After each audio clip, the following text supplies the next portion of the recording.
It's safe to say it's been 50 years of unusual,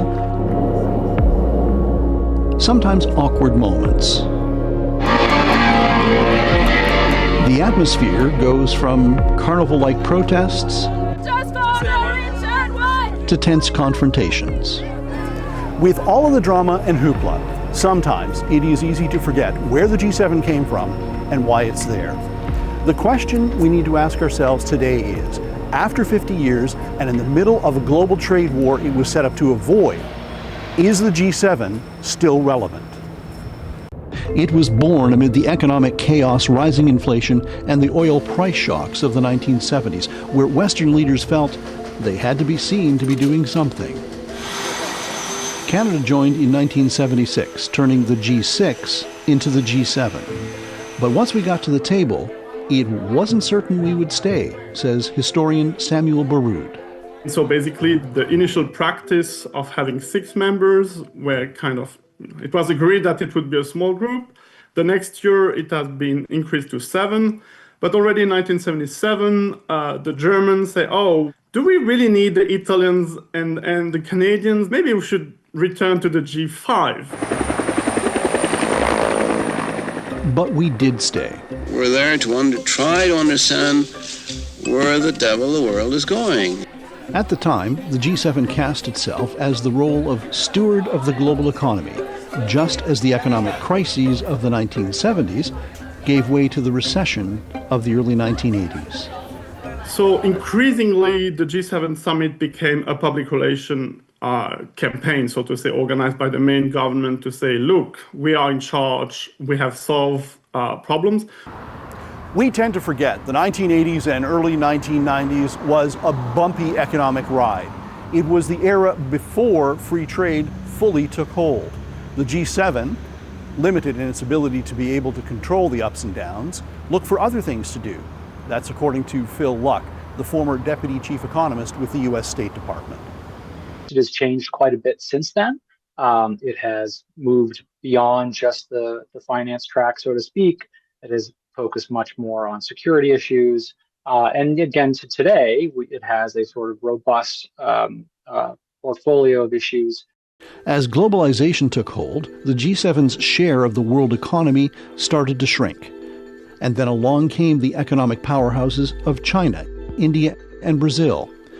Other organizations, the G20 and BRICS, started to economically overtake and politically overshadow what had been the world's most exclusive club. People started to ask, even back then, is the G7 relevant anymore?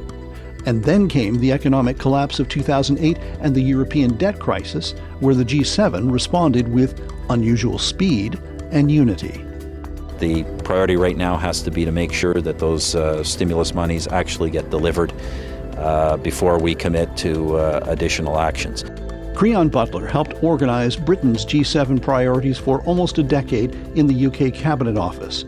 There was actually a period where people wondered within the G7, do we still need the G7? But in fact, it was the Eurozone crisis, which was very fundamentally a G7 crisis, or Europe and other advanced countries, which clearly gave the G7 a continuing purpose. And, in 2022, 23, that the G7 was one of the most important international institutions around as a way of coordinating Western policy among the leading economies of the West. The G7 brand, the world's richest democracies in action, showed strain under the first argumentative Trump administration.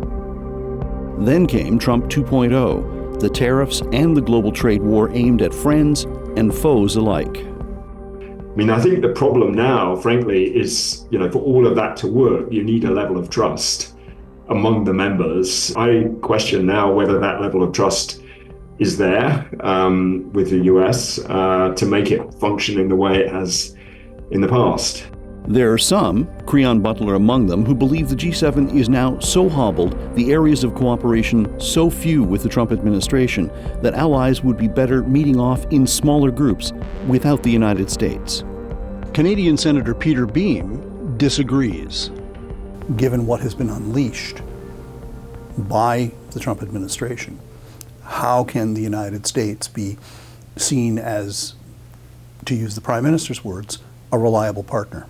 I think the big challenge for Prime Minister Carney is to ensure that some sort of solidarity is demonstrated.